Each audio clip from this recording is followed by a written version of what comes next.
Buenas noches. Hemos subtitulado el programa de hoy Ser o no ser para una mejor comprensión del tema que vamos a tratar. El mundo, el tipo de vida nuestro, está basado y substanciado en el curso espacio-temporal en el que transitamos.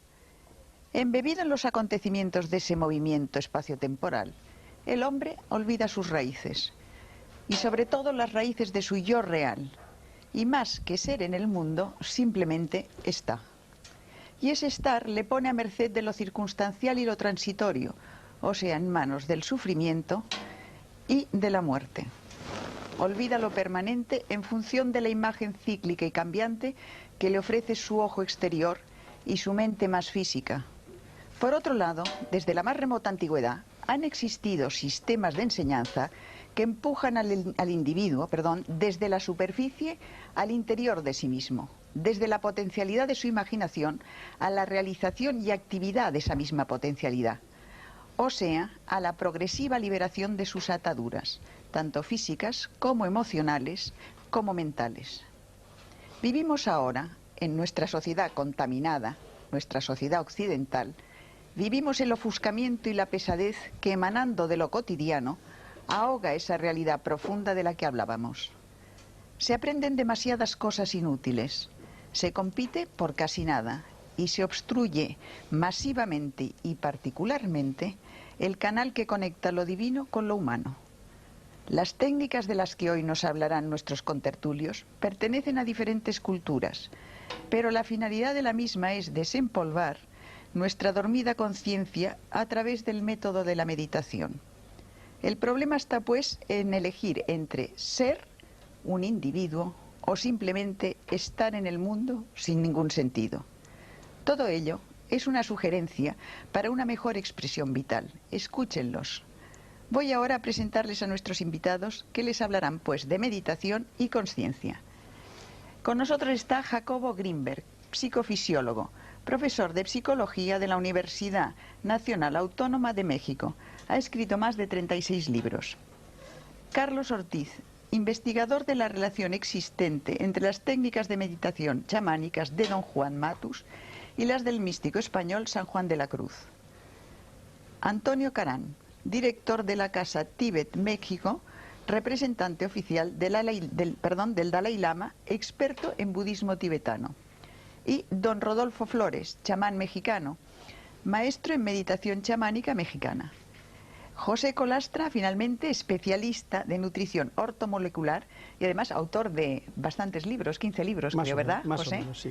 Bueno, pues la primera llamada que vamos a hacer es una definición, yo quisiera que me hicierais, de conciencia. A ver, ¿qué es para vosotros conciencia? Para luego, porque se va a hablar mucho en este coloquio, entonces vamos a definir esa palabra. Jacobo, ¿quieres empezar? No se puede definir. O sea, está más allá de definiciones. Si se pudiera definir, estaría limitada o sería algo menos que la definición. Ten en cuenta, perdóname que te interrumpa, que aquí nosotros en Europa tenemos, no sé, muy marcada, no sé si vosotros también, como definición de conciencia algo referente a la moral. Por esto quería que lo aclarases. ¿Comprendes? No, bueno, claro. Que hicieras esa distinción.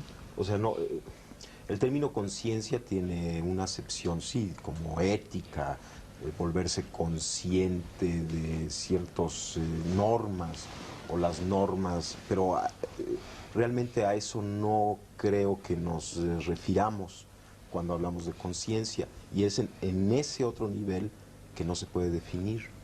Podríamos decir que, por ejemplo, la cualidad de la experiencia es conciencia.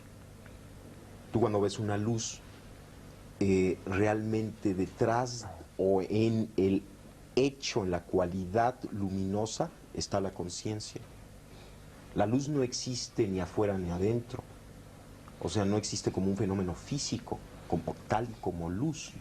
En el espacio lo que existen son una serie de ondas electromagnéticas, cambios fotónicos.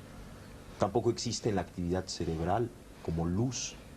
Como luz, en esa cualidad perceptual, es conciencia. De la misma forma el sonido. O sea, el sonido a nivel de espacio, físicamente no existe sonido. O sea, no existe nada en el universo físico similar al sonido. Lo que llamamos sonido es una cualidad de la conciencia, tal y como la experimentamos. O sea, si tú analizas a nivel físico lo que percibimos como sonido, pues es un conjunto de cambios vibracionales de moléculas de aire, pero no hay sonido ahí, como tampoco existe sonido a nivel físico, fisiológico. O sea, si tú penetras al cerebro y tratas de encontrar el sonido, ahí tampoco existe. Entonces es también una cualidad de la conciencia. De tal forma que la conciencia podría, en este nivel, no de normas éticas, ¿no?, conceptualizarse como lo que está por detrás de cualquier acto perceptual, lo que sostiene la cualidad misma de la experiencia. Esto podría ser. Y existen muchos niveles de la conciencia. He mencionado dos. Digamos, la cualidad perceptual visual, la cualidad sonora, son dos niveles de conciencia, pero existen muchísimos otros niveles de conciencia y todos tienen en común el pertenecer a ese algo que está por debajo de todo, pero no se puede definir. Yo quisiera a partir de ahora que todos interviniesen en el momento que quisiesen sin esperar que yo diese entrada, porque esto es una conversación entre amigos y que cada uno aporte lo que le parezca más conveniente. ¿Seguimos la ronda? Bueno, yo sí creo que Jacobo maneja un concepto muy profundo y muy amplio de la conciencia, ¿verdad? En realidad a mí me ha fascinado el concepto de la conciencia como un factor común que puede definir la evolución, ¿verdad? Porque ahora ya sabemos cómo poder definir la definición, la evolución. Se habla ya de la evolución de la conciencia. ¿Qué es lo que evoluciona la conciencia, ¿no? Claro, en los términos más simples, pues, la conciencia es una forma de percibir la realidad. Entonces yo percibo la realidad de una forma y después evoluciono mi conciencia y voy a percibirla de otra manera, así de simple. Pero ese es un aspecto de la conciencia abarca todo, ¿no? Efectivamente. Es algo muy amplio. Pero sí hay, para definir esa evolución, se hablan de grados de conciencia. Van incrementándose los grados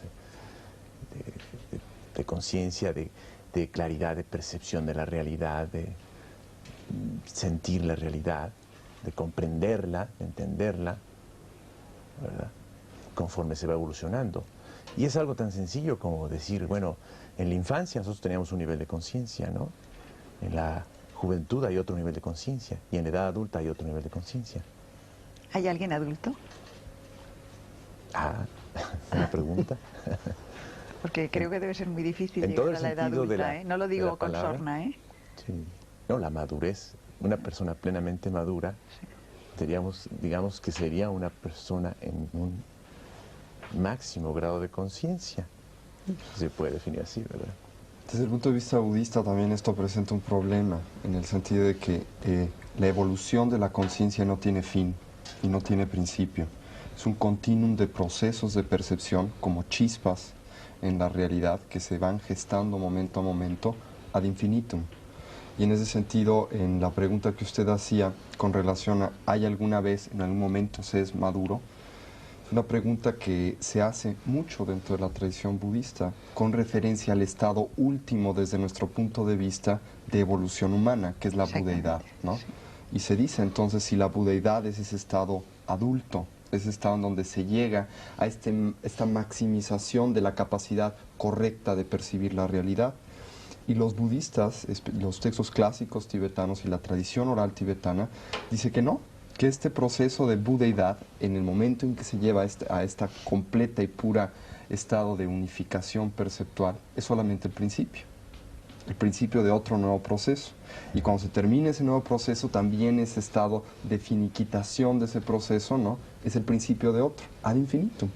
Entonces, cuando hablamos de conciencia, hablamos de un proceso tremendamente complejo y, como bien decía Jacobo, muy difícil de definir, porque depende de a qué nos refiramos con conciencia.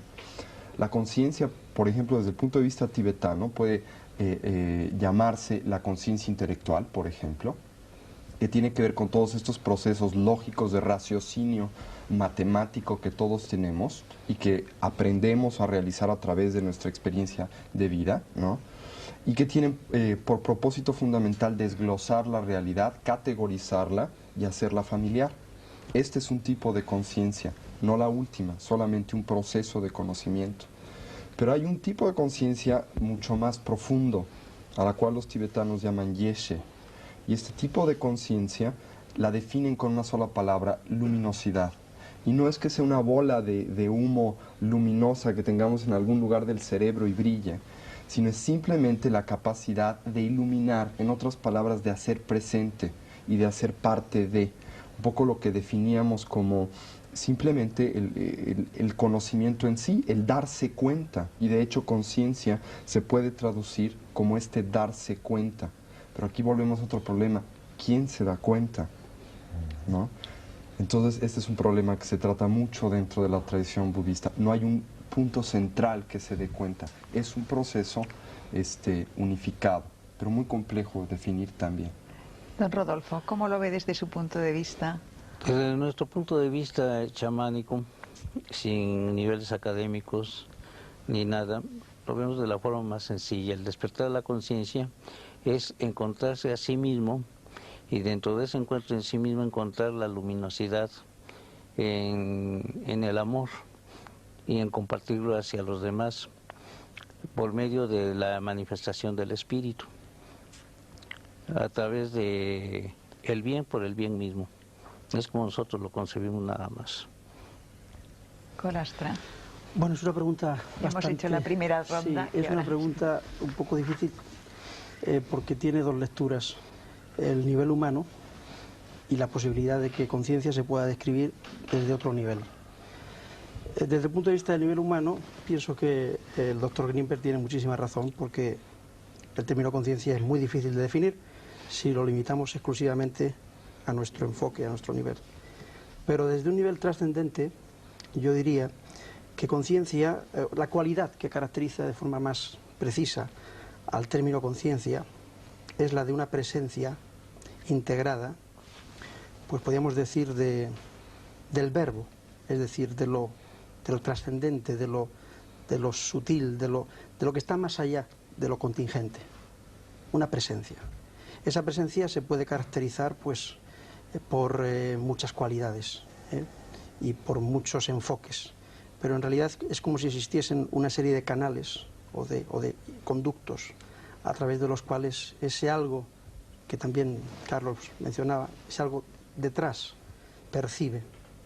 La naturaleza de ese algo es la que los místicos han tratado de averiguar y han tratado de conectar, y eso les ha producido pues una serie de fenómenos que hemos llamado pues aparentemente milagrosos, pero creo que es una presencia integrada. Vamos a ver, me gustaría que cada uno de vosotros nos contaseis los sistemas que habéis aprendido o que practicáis para ese desarrollo de la conciencia, la metodología un poco, para que la gente sepa que hay diversos caminos y que incluso cada uno pueda escoger, digamos, que la sugerencia que vosotros lanzáis. ¿Quieres hablar tú, Jacobo? ¿Cómo no? Bueno, yo, la técnica de meditación que más me gusta es la observación, porque el observador puede observarlo todo. O sea, todo el conjunto de cambios que ocurren, todas las modificaciones, todos los, pues la infinita variedad de experiencias, todas ellas se pueden observar, y por lo tanto el observador es el que unifica. De tal forma que cuando tú aprendes a observar, y cuando tú observas cualquiera de estos cambios desde esa referencia, el hecho mismo de poderlos observar te empieza a integrar. Por ejemplo, uno puede sentirse muy confuso o muy nervioso, ¿no?, en cierto momento. Bueno, uno, si recordara que puede observar el estado de confusión, el mismo instante en el que uno observa la confusión, se coloca en el punto de integración fuera de la confusión. Porque ¿quién es el que observa la confusión? Pues no puede ser nadie dentro de la confusión. Por lo tanto, en ese momento uno recuerda que la naturaleza propia está más allá de esa confusión. Esto no quiere decir que la confusión no exista o que no esté ocurriendo. está ocurriendo, es un fenómeno que está aconteciendo, pero el observador se encuentra siempre un paso adelante, por así decirlo, de toda la experiencia que está aconteciendo. O sea, de la no identificación con la circunstancia. Yo creo que es un poco más complejo que la no identificación, porque en cierto momento uno se da cuenta que todo lo que sucede es parte de la identidad. Esto es, parecería como que hay un proceso intermedio de no identificación, en donde la observación es para mí la técnica más extraordinaria, porque, digamos, es como la evidencia fehaciente, clara, de que siempre en nosotros existe algo trascendente, sin ideología. O sea, no necesitas acudir a ninguna ideología, sino que está allí siempre, todo lo puedes observar. Y siempre hay algo que está observando con quien te puedes conectar. Y aquí lo pongo entre comillas semánticas, esto de con quien te puedes conectar. El simple hecho es que lo puedes observar y el observador se coloca fuera del evento. Pero después de integrar todos los eventos, o sea, cuando acompañas tu vida cotidiana de la observación, empieza a suceder algo, empiezas como a encontrarte contigo mismo. Es una técnica, es una herramienta simplemente que te ayuda a unificar, porque por definición el observador es lo que unifica. Entonces, utilizando la observación, incrementas la posibilidad de unificación en ti mismo. Y llega un momento en que simplemente te conectas con la realidad, estás en la realidad. Y en ese momento, toda la discusión acerca de identificación o no identificación ya no existe. Estás más allá de identidades o no identidades. Pero tuviste que pasar por un periodo intermedio de desidentificación a través de la observación para llegar después a algo que es dificilísimo definir, lo que es ese contacto con la realidad. Porque ahí ya no hay ni afuera ni adentro, ni siquiera hay observador, ni observado, no hay observador ni observado. Simplemente eres tú mismo. Y todo lo que acontece, acontece. O sea, acontece. Y no importa, todo es igualmente importante. Sí, a mí me gustaría apoyar lo de Jacobo, pero dando la interpretación simbólica que da San Juan de la Cruz al respecto, que es muy claro. En su famoso poema de la Noche Oscura, habla que el alma sale de sí misma, ¿no? En la oscuridad de la noche, ¿no? Cuando ya la casa está quieta, sosegada, en silencio, ¿no? Es un simbolismo clarísimo de la idea del observador. Por eso es tan importante saber que cuando se está observando a uno mismo, ¿verdad?, está uno en el nivel del alma, hablando del cristianismo, ¿no? En el caso de don Juan Matus, hay esa percepción dividida. Y cuando uno está observándose, ¿verdad?, está uno en una especie de percepción dual, y en uno de los niveles de esa percepción está uno en lo que llama el conocimiento silencioso, o sea, en el nivel del espíritu, ¿no? Y en el otro está en el nivel de la razón, ¿no? O sea, coinciden perfectamente tanto San Juan como don Juan. Y ese es el trabajo de hacer que el alma salga. Durante la meditación se supone que el alma sale, se oscureció el cuerpo, se suspendió el diálogo interno, ¿verdad? Eso ocurre, se supone, durante la meditación. Y la meditación que propone don Juan Matus es, a través de esa suspensión del diálogo interno, como que nos vamos separando hasta que nuestra percepción queda dividida. Y sí considero que es un proceso muy importante de intermedio antes de llegar a algo más avanzado, como lo decía Jacobo, pero creo que el primer paso es desidentificación. De hecho, toda la idea cristiana, todo lo que plantea Jesucristo es una desidentificación, es un desapego. La idea de la renuncia es esa, desidentificarnos de esa involucración que decías muy bien en la introducción, ¿no? ¿Cómo estamos? No somos, sino estamos en un proceso de involucración total con el mundo, ¿no? Entonces tenemos que salir del mundo, pero no es del mundo digamos, el mundo de todos los días, sino del mundo de acá adentro que hemos introyectado. El mundo de los apegos exteriores. De los apegos y de las identificaciones. Es del que nos tenemos que salir, el alma tiene que salir, sin ubicarnos. Y a partir de ese trabajo de estar como en una percepción dual constante, entonces vamos a empezar un proceso muy importante, ¿no? Que ya estaba describiendo Jacobo, ¿no? Había un programa de televisión hace muchos años que se llamaba ¿Cómo es, cómo se hace? Pues esa es la pregunta que voy a lanzaros ahora a todos. Si quieres contárnoslo desde el punto de vista budista, luego volvemos y os vais interrumpiendo y vais comentando. Sí, claro. Y seguimos. Desde el punto de vista budista, definir un poco este proceso de trabajo interior o de trabajo psicológico, porque de hecho es un trabajo psicológico que desde el punto de vista budista está muy alejado de toda una metodología religiosa o una visión mística, es una transformación de nuestra percepción para percibir correctamente. Y si lo tuviéramos que definir en pocas palabras, creo que lo haríamos con 3. Primero, un proceso de concentración. ¿Qué es un proceso de concentración? Desde la perspectiva budista y de hecho desde la perspectiva psicológica, uno de los graves problemas en la percepción humana cotidiana, normal, común y corriente, es el hecho de que nuestra mente, por malos hábitos, ¿sí? Psíquicos o mentales, no puede estar en un solo momento y en un solo lugar integralmente. Esto quiere decir que constantemente brinca al pasado o brinca al futuro.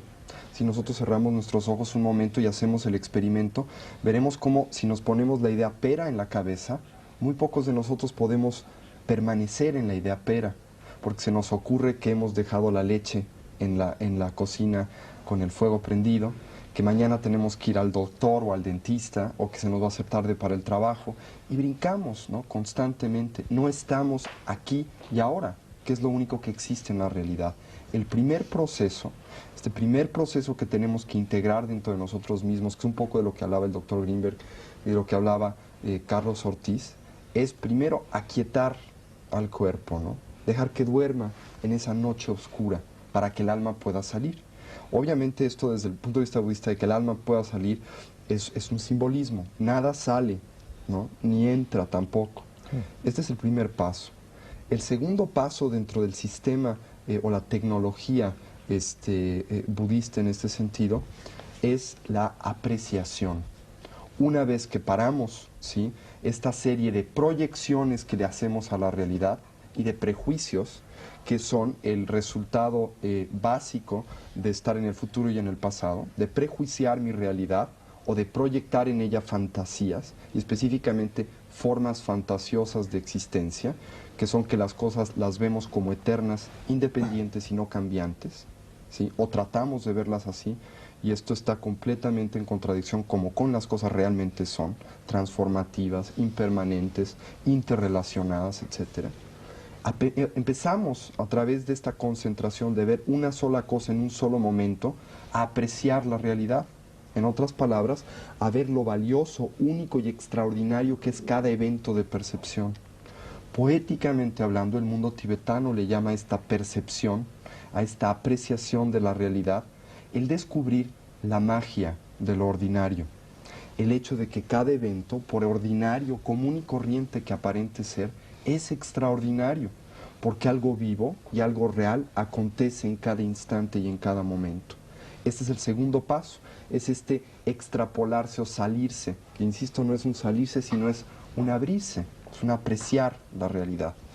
Y después de esta concentración y de esta apreciación de la realidad, viene el entendimiento de la misma. Y el entendimiento de la misma es la fusión directa, la integración o la síntesis de la percepción con la realidad, más allá de sujeto experimentador y objeto experimentado. Esto no quiere decir que hay un extra, un espíritu en los aires que percibe más allá de esto, sino que desde el punto de vista psicológico lo que sucede es que lo que importa en este momento tan especial de percepción ya no es el observador que se desdobla para percibir y trae a sí mismo la percepción, sino la relación. Deja de importar observador y observando, y lo único que existe e importa es la relación. Un poco lo que veníamos hablando. Este proceso requiere de una tecnología, no viene por sí solo, se tiene que cultivar, porque todos nosotros vivimos en el mundo, primero que nada, como decía Platón, de la doxa y de la opinión, en el mundo de las interpretaciones, de las proyecciones y de los prejuicios, pero también en el mundo de los inventarios. Todo lo metemos a nuestro inventario, todo lo metemos a nuestras categorías y muchas veces dejamos de ver las cosas como son. Y cómo son, ¿sí? Es un problema muy extenso dentro de todo este conjunto de desarrollo de la conciencia. Pero podríamos decir desde el punto de vista algo budista, algo muy, muy sencillo, pero muy bello. ¿Cómo son? Extraordinarias, únicas. Un poco es eso. Don Rodolfo. Pues estoy de acuerdo con las tres personas antes, Jacobo, Carlitos y Marco. Nosotros también llevamos el mismo sistema de la concentración primero para poder llegar a un desarrollo psíquico y poder tener la suficiente capacidad de desligarnos de la vida real, que se le llama aquí, ¿no? Para llegar a la vida interior y poder percibir todo lo que está a nuestro alrededor. Pero las técnicas pues no varían, son las mismas, ¿no? La concentración, la entrega total, ¿no? El desprendimiento de todas las cosas que nos atan aquí, en el aspecto materialista. Pero vamos a ver, nosotros, por ejemplo, si pensamos en una actividad de un budista, nos imaginamos a un señor sentado en la postura del loto, rapado, vestido de amarillo y en una celda de un monasterio o en un templo. ¿Ustedes cómo lo hacen? Nosotros lo hacemos de la forma más sencilla y simple, ¿no? Nosotros podemos hacer nuestra concentración en cualquier lugar, siempre y cuando saneemos primero el ambiente, ¿no? Sanear el ambiente es decir, pues, quitar todo, evitar todo tipo de vibraciones negativas, ¿no? Pero lo único que tenemos que hacer es sentarnos, concentrarnos y recibir esa energía que nos da la capacidad de la percepción o del acecho, como decía aquí Jacobo, ¿no? Creo yo que es de lo más simple, ¿no? Que pues hemos heredado por el tradicionalismo, por lo que sea, ¿no? Pero pienso yo que también es la capacidad del individuo en el entregarse, en el darse, ¿no? Para poder recibir eso. Yo quisiera añadir una cosa antes, que creo que es un poco importante en la tradición budista. Nosotros generalmente cuando hablamos de budismo, muchos sí nos imaginamos a gente rapada en un monasterio meditando, ¿no? Esto es una imagen correcta desde cierto punto de vista, puesto que esto hacen los monjes budistas, pero estrecha, porque no es solamente eso lo que hacen. La meditación, primero que nada, este proceso de desarrollo de la conciencia de atención, primero que nada requiere una técnica que nos permita entrar en el mundo de la concentración.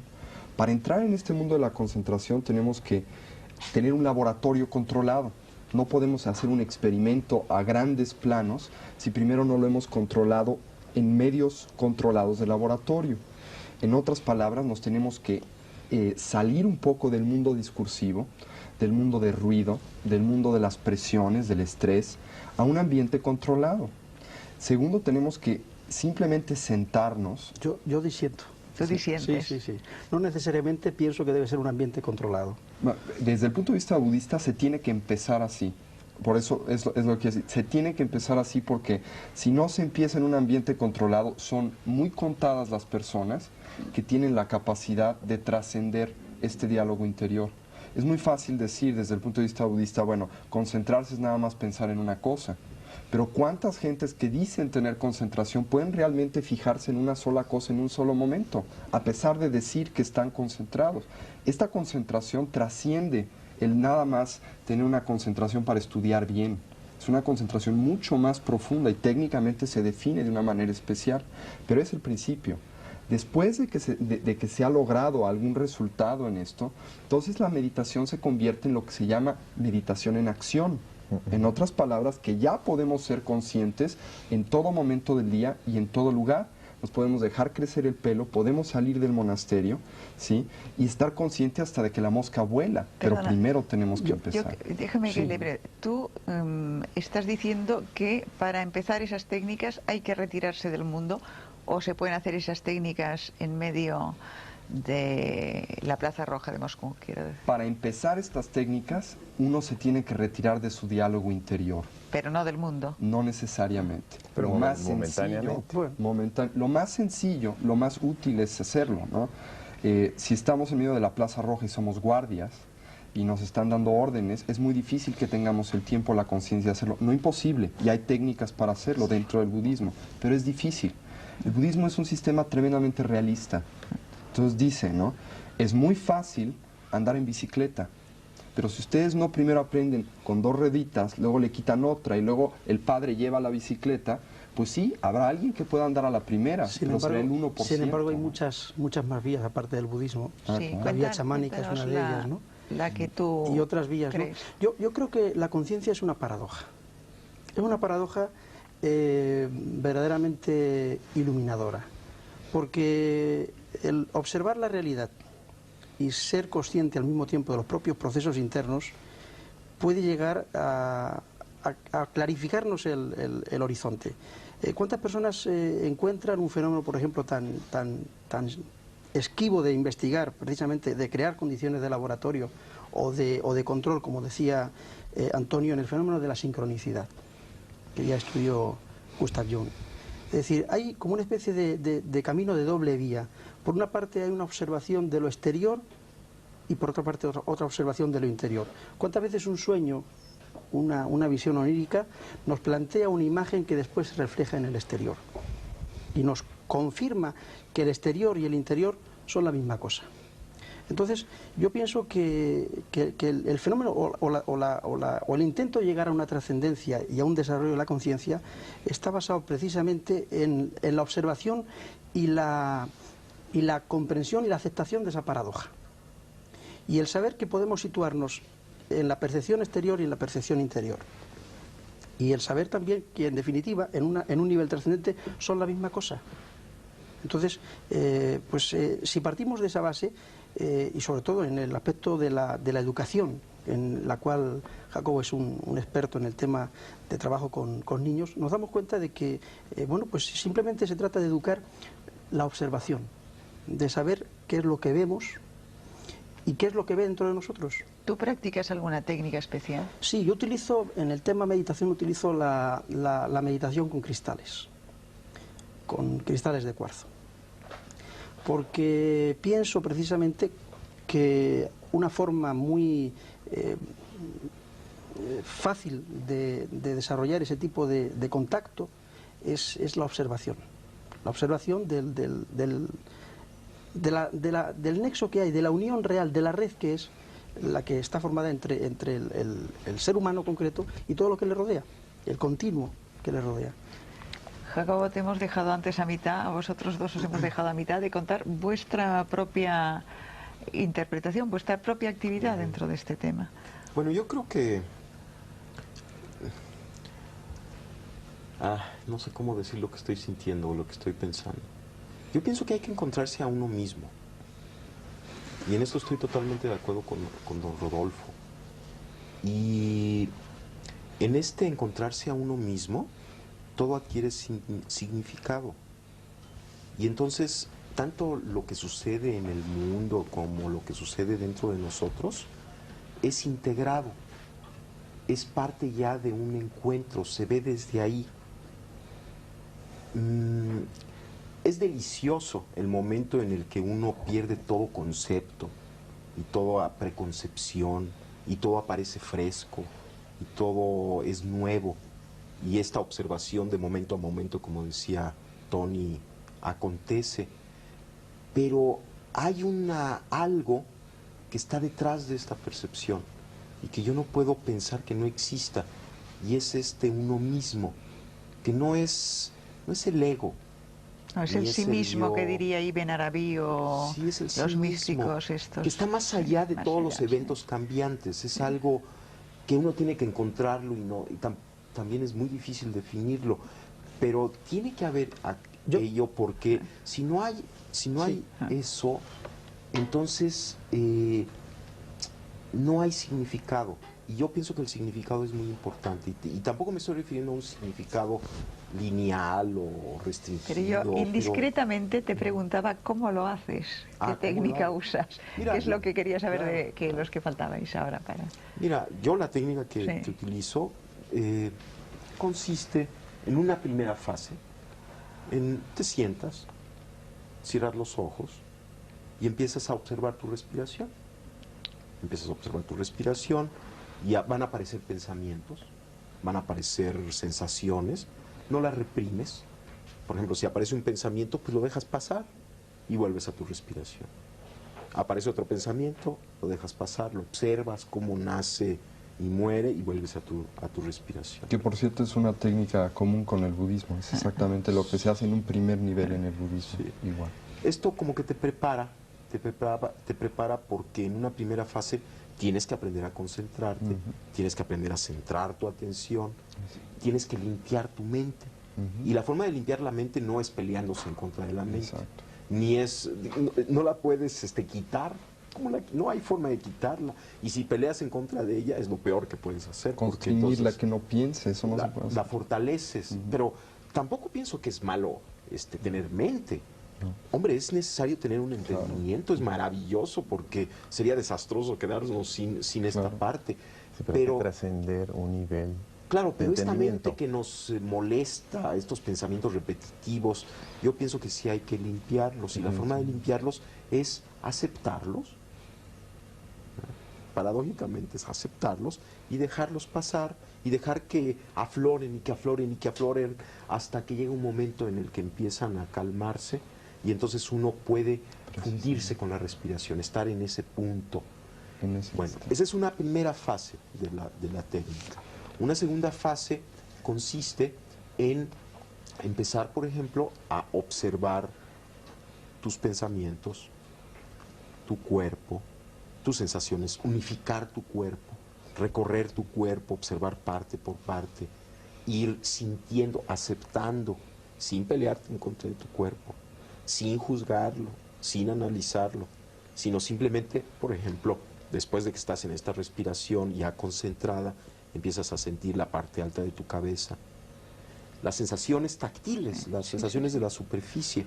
Después empiezas a sentir cada parte de tu cuerpo, vas como bañándolo, recorriéndolo poco a poco, hasta que llega un momento en que puedes observar tu cuerpo como una unidad. Es como recuperar tu imagen corporal. Entonces observas tu cuerpo, estás de testigo de tu cuerpo al mismo tiempo que sintiéndolo.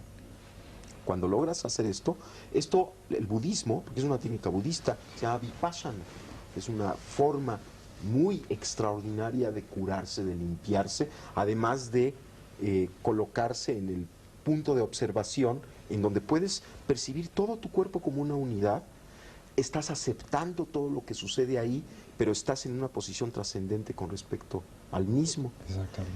El siguiente paso es empezar, en la técnica que yo practico, es empezar a activar una percepción simultánea, de tal forma que percibes todo tu cuerpo, con todas sus sensaciones corporales, y simultáneamente tu respiración. Exactamente. El siguiente paso implica, por ejemplo, poner atención a tus pensamientos. Entonces, percibes tus pensamientos, qué pensamientos hay, qué relaciones hay entre un pensamiento y otro, qué redes de pensamientos acontecen, y las percibes con la misma actitud que percibiste tu respiración y tu cuerpo, sin juicios, sin análisis, aceptando todos los pensamientos que acontezcan, pero colocándote de testigo de los mismos.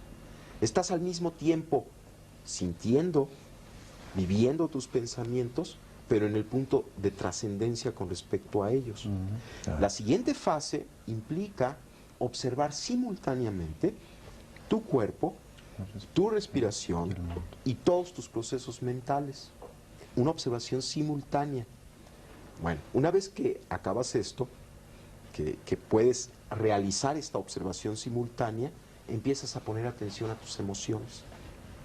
¿Qué cambios emocionales hay? cuáles son los tonos emocionales, la luminosidad emocional, las cualidades de la emoción, y observas tus emociones con la misma actitud con la que observaste tus pensamientos, tu cuerpo y tu respiración. Cuando logras esta observación de tus emociones, observas simultáneamente tu respiración, tu cuerpo, tus pensamientos y tus emociones.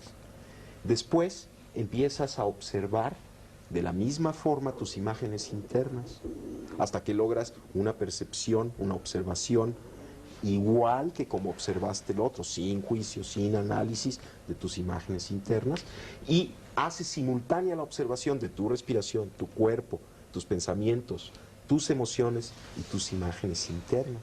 Pero el siguiente paso, el siguiente paso consiste en observar los sonidos del medio ambiente y observarlos de la misma forma en la que observaste tus pensamientos, tus emociones, tu cuerpo, y hacer una observación simultánea de medio ambiente, cuerpo, emociones, pensamientos, etc.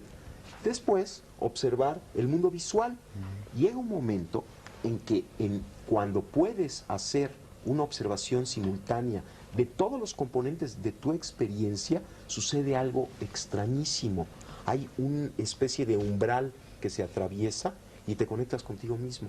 Pero ¿quién es el ti mismo con quien te conectas? No se puede describir, porque está unificando todo aquello. De alguna manera, la técnica de incorporar observación a la observación y de hacerla simultánea te hace llegar a un umbral en donde todas las concepciones que tenías de ti mismo desaparecen y te conectas con algo que está más allá de esas concepciones, pero mucho más cerca de ti mismo que nunca antes. Y te das cuenta además que ese ti mismo es inseparable de la totalidad. ¿Y qué es la Pero totalidad? todo eso son condiciones de laboratorio, Exactamente. condiciones de control. Yo voy más allá, que son válidas y perfectamente útiles, pero yo voy más allá. Es que la conciencia se puede buscar también en la observación diaria de cualquier evento que a nosotros nos sucede. Pero perdón, es exactamente lo mismo. Sí. Bueno, en el sí. momento en que logras la observación del mundo visual, del mundo auditivo, de tu cuerpo, Entonces, estás puedes en integrar. cualquier lugar, en cualquier situación, y estás observándolo desde el mismo punto de referencia. Lo único No es lo condiciones único de que se laboratorio. dice es que si no hay un proceso previo de capacidad de atender, entonces en lugar de atender, en lugar de observar, nos estamos yendo con las cosas. Un poco lo que decía Jacobo para profundizar nada más una cosita. Yo diría que más bien de lo que se trata es de trabajar sobre el tema educativo, Sí, porque claro. me parece que el niño tiene la frescura suficiente, la capacidad suficiente en un sistema educativo idóneo para ver todo esto como una cosa totalmente natural. De acuerdo. La forma en la que el niño percibe la realidad es totalmente instantánea y directa. Entonces estamos hablando y estamos dando la sensación o la imagen de que necesitamos este proceso. Y posiblemente lo que necesitemos no es este proceso, sino no degradar una capacidad natural que tenemos desde que llegamos al mundo y que podemos ir ampliando progresivamente. Pero es otro tema. Esto depende. Perdona que diga, pero como este programa lo hacemos para personas que deben estar hechas una ruina, entonces casi mejor Pero es que no hablemos de damos la niños. impresión de que Sí, necesitamos para adultos, digamos, mejorarnos. estábamos contando un Eso poco es. la historia. Me Claro. perdonáis, pero Carlos Ortiz no ha dicho Me su gustaría parte mucho en este tema. continuar con el simbolismo, ¿no?, de San Juan de la Cruz. Es importante aclarar que en ese proceso de separación estamos hablando de todo, del desapego, de la desidentificación. Para poder observar está uno desapegándose, salir de uno mismo, ¿no? Dice San Juan de la Cruz en su poema. Para eso hay que hacer la noche oscura del sentido, es decir, de los sentidos, de las emociones Que tranquiliza.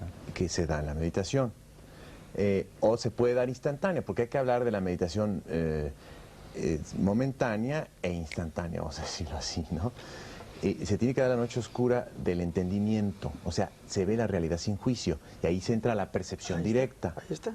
Por eso hay que hablar de ese tipo diferente de meditación, pero que hay que entrenarla en el laboratorio, como dices, en la meditación de sentado, ¿verdad?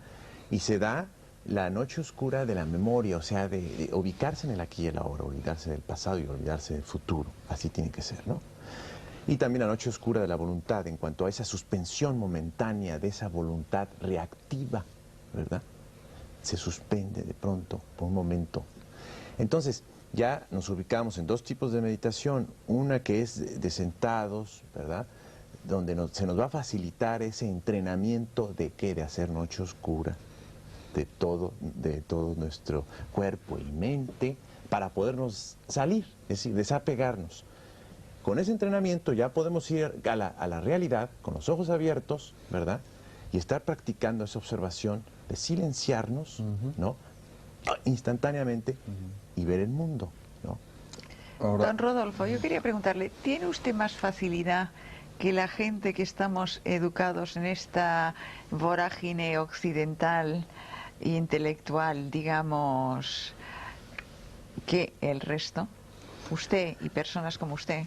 Bueno, en el aspecto de la meditación no lo hacemos nosotros tan complicado ni nada, ¿no? Es una forma sencilla y natural. Perdone, pero es que a lo mejor usted no lo necesita. Es que hay un fin en el que sigue el chamán, desde un principio, ¿no? El chamán piensa en el aspecto de nosotros, ¿por qué quiero ser chamán? ¿Por qué quiero conocer esto? ¿Para qué lo quiero? ¿Para qué lo necesito, no? Entonces viene el desprendimiento del ego, o sea, lo necesito y lo quiero para servir a los demás, para darles a los demás, para participar en la vida activa de la sociedad, pero inculcando una nueva idea de la desintegración del materialismo. ¿Pero solo con este fin o va más allá? El fin también de llegar a la evolución, el fin de alcanzar mayores niveles de conciencia, el acercamiento, o decirlo, a Dios, ¿no? De llegar hacia Dios. El chamán en México se basa mucho sobre la filosofía o la doctrina del Maestro Jesús de Nazaret, ¿no? Amar al prójimo como a ti mismo. Entonces seguimos todos los principios de ello. Si vamos a hacer una cosa, la vamos a hacer con todo el amor debido para que salga bien. Si no tenemos esa capacidad de amor, pues no podríamos hacer nada. Si lo hiciéramos por el dinero, lo hiciéramos por los obsequios, o lo hiciéramos por todo ese tipo de cosas, o porque se nos corresponda con agradecimiento y todas esas cosas, pues no sería seguir esa enseñanza.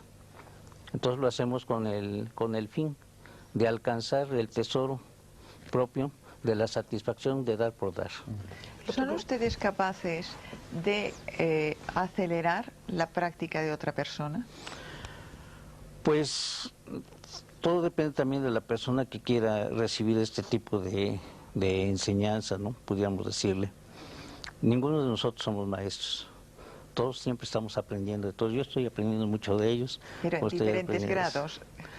Pues digo, siempre yo me considero siempre un discípulo de todos mis amigos, de todas las personas con las que trato. Él ha tocado un tema importantísimo que no podemos que no podemos soslayar, es el tema del amor. Hablamos de conciencia, pero conciencia sin amor o con amor. Es que si no hay amor, si nos limitamos solamente a definir la conciencia como una cualidad perceptual o como una cualidad de testimonio, atestiguadora, estamos dejando atrás o estamos olvidándonos de algo que es fundamental. es que la verdadera conciencia requiere amor. O sea, desde el punto de vista budista, cuando hablamos de amor, hablamos de la motivación. ¿Qué es lo que motiva al guerrero espiritual, al bodhisattva, ¿no?, a actuar en el mundo? Lo motiva el poderse relacionar con él. Pero aquí hay algo muy importante desde el punto de vista de la tradición budista, que la motivación es fundamental, el querer ayudar, el querer aportar nuestro conocimiento en pro o en beneficio del prójimo. Esto es fundamental. Pero otro de los temas muy importantes que tenemos que tocar es que no es suficiente el querer ayudar, hay que saber ayudar, porque si no, lo único que vamos a hacer es contribuir con nuestro caos personal al mundo. O sea, mucha gente quiere ayudar, pero muchas veces interpretamos ayudar como el imponer nuestros sistemas, nuestras resoluciones, nuestras soluciones al prójimo, cuando pueden ser completamente erróneas para él. Y esto es muy importante. Por eso la conciencia, como decía José, es fundamental para el amor Y el amor es fundamental para la conciencia. O sea, hay que conocer para amar. Hay que conocer para amar y hay que amar para conocer. Y este amar para conocer es lo que el budismo narra en el hecho de que nuestra realidad no existe como cosas, entidades, sustancias o eventos aislados, sino que todo en la realidad está interconectado. Esto es obvio, no es descubrir el hilo negro. Es el hecho de que si estamos aquí es porque hay unas cámaras, unos operadores de las cámaras, hay un auditorio, está usted que conduce el programa, en fin, hay miles de causas y circunstancias que hacen posible el hecho de que las personas que nos están viendo nos puedan ver. Entonces, lo que yo hago en este estudio afecta a millones de personas, pero al mismo tiempo lo que ellos piensan de este programa afecta a este programa, ¿no? Entonces, mi motivación tiene que ser poder ayudarlos a ellos. ¿Cómo? Agradándoles para que el programa pueda existir, ¿no? En otras palabras, este conocimiento de cómo existen las cosas, esta sabiduría, esta conciencia, que es esta interrelación, me brinda amor, porque obviamente cuando me doy cuenta que todo está interpenetrado, que todo se interrelaciona, me tiene que interesar todo, porque si no me interesa todo, tampoco me puede interesar yo. Es un poco lo que el Dalai Lama dice que es el egoísmo educado o el egoísmo sabio, a diferencia del egoísmo estúpido. Es el quererme ayudar sabiendo que para poderme realmente ayudar tengo que ayudar a todo lo demás. Y esto es muy importante. Pero sí quería hacer esta aclaración. Estoy de acuerdo completamente con lo que hemos dicho, pero que no es suficiente querer ayudar. Hay que saber ayudar, porque si no, se corre muchas veces el peligro de, a la manera, por ejemplo, medio oriental, de querer imponer al infiel lo que está bien, porque esto lo va a liberar, ¿no? Y entonces pues vamos a matar a todo mundo, etcétera. El problema que acabas de nombrar no es tanto de una imposición, sino de un desconocimiento de su propia ley, que no es lo mismo. ¿Eh? Yo quisiera decir algo. Yo me refería a un umbral. En esta observación simultánea tiene toda una base o explicación fisiológica este umbral, y es algo muy, muy espectacular el llegar a él, porque cuando se llega a él hay un cambio en el sentido de que ya no se quiere, y aquí un poquito difiero de lo que acaban de decir mis compañeros, ya no se quiere ayudar o no ayudar, ya no se acompaña la conciencia del amor, sino que se vuelve lo mismo. Pero esto ya es un paso muy evolucionado. No hay ni conciencia ni amor, simplemente hay esta realidad. El ser. Pero aquí ya y es todo de amoroso, sí. no tiene una cualidad de amor añadida, sino que es lo mismo. Pero ahí estás hablando ya de la iluminación en sí. Antes de la iluminación, para partir y poder llegar a este proceso, tiene que haber la conciencia de amor. Yo creo que nos hemos dejado, perdóname, a Carlos Ortiz, que no nos ha acabado de contar exactamente cuál era su técnica y su método, Bueno, que eso sí también más nos o menos le he interesa. dicho. En pocas palabras, la noche oscura de San Juan de la Cruz, la noche activa, ¿verdad? La noche activa, es suspender el diálogo interno. Simplemente. Simplemente suspender el diálogo interno, suspensión de procesos intelectuales, incluso emocionales, ¿no? Y si suspendemos el diálogo interno, digamos como que nos vamos separando, vamos a tratar de explicarlo, ¿no? En cualquier sitio, en cualquier momento, De todo. o se necesita un lugar específico, como decía antes Tony. El hacerlo en un lugar específico va a reforzar esa posibilidad. Pero hay que comprender que lo importante es ya sacarlo a la acción, ¿no? A veces se olvida eso. Ocurre mucho que se mediten sentado, pero después el diálogo interno empieza. Entonces, eso va a reforzar a la clave de todo, que es suspender el diálogo interno. Entonces, en la vida salimos a suspender, a parar el mundo, porque es tan difícil suspender el diálogo interno, que es parar todo un mundo, es parar todo nuestro mundo que traemos aquí. Y se va dando, curiosamente, ese proceso como de separación conforme vamos suspendiendo el diálogo interno, hasta que vamos quedando separados. Es decir, ya después estamos ya observando. Al observar, paramos el diálogo interno, hacemos noche oscura, ¿no? Y hasta que ya nos quedamos en los dos, por decirlo de alguna manera. ¿Qué significa eso? En el momento en que uno ya está trabajando la meditación constantemente y está consciente de todo lo que está ocurriendo. ¿Qué ocurre ahí? ya desde que empieza a desprender el mundo, el diálogo interno, esa mecanicidad de nuestros pensamientos y nuestras acciones, se empieza el ver, que es la contemplación en el místico. Ya empieza a ver uno los significados profundos de la existencia. ¿Por qué? Porque ya está uno en la percepción directa del mundo. Antes uno veía con el filtro, decía don Juan, que estábamos siempre un paso atrás, ¿no? Porque entre yo y el mundo está la descripción que tengo en mi cabeza. Entonces estoy viendo el mundo a través de un filtro, ¿no? Entonces hay que apagar ese filtro a través de la suspensión del diálogo interno. Ya veo directamente, ¿verdad? Hay la percepción directa y ya estoy como dividido, lo cual me va a llevar a la larga a un proceso impresionante que me va a permitir ir conciliando los opuestos de la vida. O sea, ya si logro mantener esa posición de meditación activa, de estar en dos lugares al mismo tiempo, como dice don Juan, estar en el lugar del conocimiento silencioso y de la razón al mismo tiempo, si mantengo esa posición, se empiezan a conciliar los opuestos de la vida y empieza uno a ver la vida de otra manera.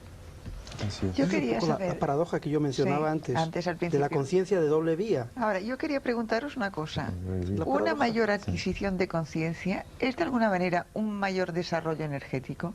¿Hay una relación entre conciencia y energía? ¿El proceso de aprendizaje genera una mayor energía en el individuo o un mayor despliegue? ¿Y hay una relación? Pero ¿desde qué punto de vista quieres...? ¿Energético? Desde el punto de vista fisiológico, por ejemplo. ¿Biológico? Bueno, si el desarrollo de la conciencia implica una expansión de la misma, como parece ser que lo implica, bien, ¿no? Y por lo tanto, evidente, la expansión de la conciencia implica que cada vez te abres a mayores y mayores realidades, las haces tuyas, dejas de estar separado de mayores y mayores realidades, y en eso es la expansión de la conciencia. O sea, tu conciencia primero era la consecuencia o la consideración de que tu yo estaba restringido a tu cuerpo. Yo no me estoy refiriendo solo a esto, ¿eh? Yo me estoy refiriendo a niveles energéticos concretos. Sí, ahí voy.